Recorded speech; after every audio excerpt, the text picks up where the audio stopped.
여러분, 황금기라는 말 들어보셨죠? 모든 게 완벽하고 영원할 것만 같던 그런 시대 말이에요. 성경의 열왕기상은 바로 그런 눈부신 황금기에 대한 이야기로 시작합니다. 그런데 말이죠, 이 이야기는 곧장 예상치 못한 곳으로 확 꺾여버립니다.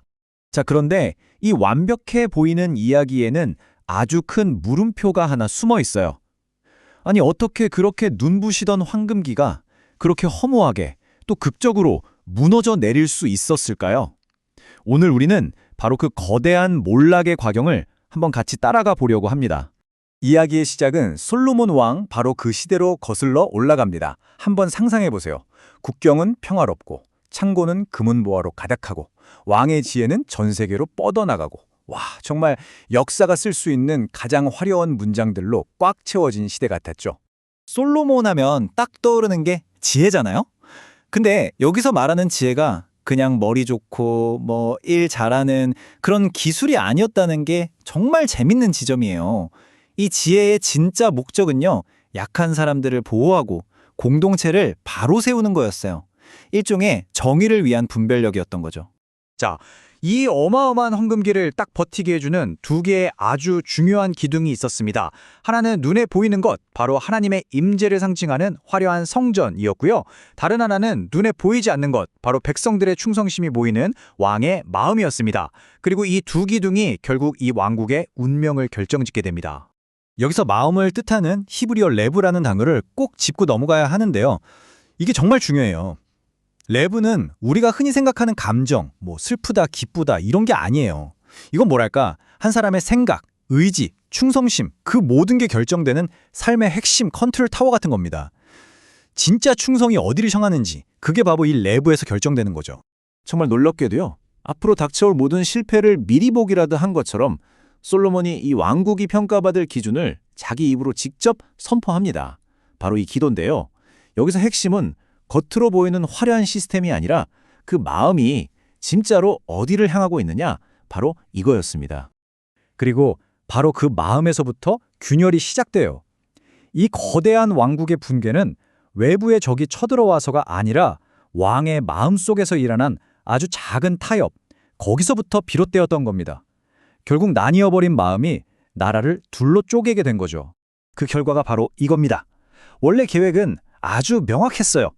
하나의 왕국이 하나의 성전에서 한 분의 하나님만을 섬기는 것. 하지만 인간의 타협과 두려움은 결국 나라를 둘로 쪼개고 진짜를 대신할 가짜 우상들을 세우게 만들었습니다. 사실 솔로몬의 타협은 아주 현실적인 문제들에서 시작됐어요. 외교 동행, 국가 안보, 경제적 번영 같은 거요.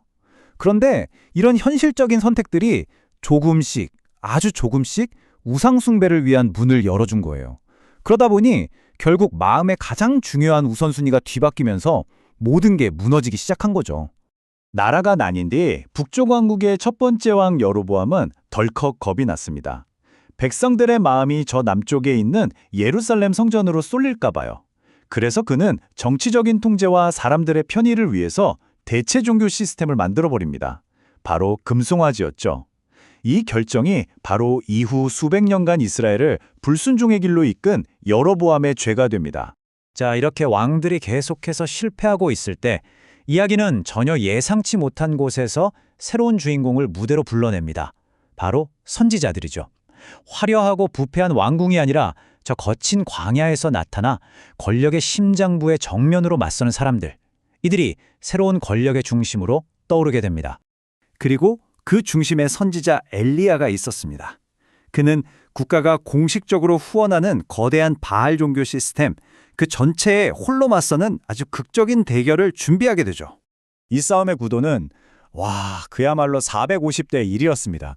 국가의 전폭적인 지원을 받는 바알 선지자 450명과 외롭게 홀로 서 있는 하나님의 선지자 엘리야 1명. 이 숫자가 모든 걸 말해주죠. 정말 압도적으로 불리한 영적 전쟁의 무대가 이렇게 딱 마련됩니다. 그리고 이 대결의 클라이맥스에서 하늘에서 불이 떨어져 모든 것을 태워버립니다. 진짜 신이 누구인지 더 이상 의심할 여지가 없게 된 거죠. 그제서야 백성들이 소리칩니다. 이건 사람이 만들어낸 시스템이 아니라 살아있는 현실이라는 것을 온몸으로 깨닫게 된 순간이었어요. 그런데 이야기는 여기서 끝나지 않습니다. 이게 정말 놀라워요. 그 화려한 승리 이후에 완전히 지쳐버린 엘리야에게 하나님은 거대한 불꽃이 아니라 아주 작은 소리로 찾아오십니다. 거대한 쇼가 아니라 가장 연약한 순간의 개인적인 만남. 어쩌면 진짜 변화는 바로 이런 조용한 순간에 시작된다는 걸 보여주는 것 같기도 하고요.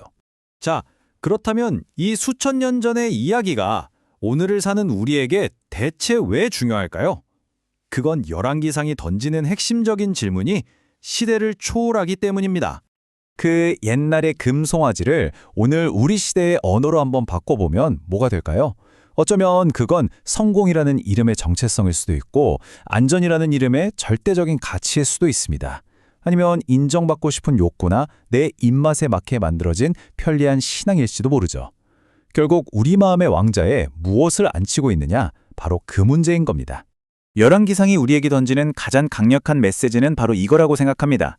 한 사회 그리고 한 개인의 진짜 건강은 그가 얼마나 가졌는지 얼마나 힘이 센지로 결정되는 게 아니라 그 마음이 진정으로 무엇을 향해 예배하고 있는가에 달려있다는 것. 그래서 열왕기상의 이야기는 수많은 실패한 왕들의 기록으로 끝을 맺습니다. 하지만 이 모든 실패의 기록들은 역설적으로 하나의 커다란 질문을 남겨요. 그렇다면 과연 실패하지 않는 완벽한 왕은 없는가?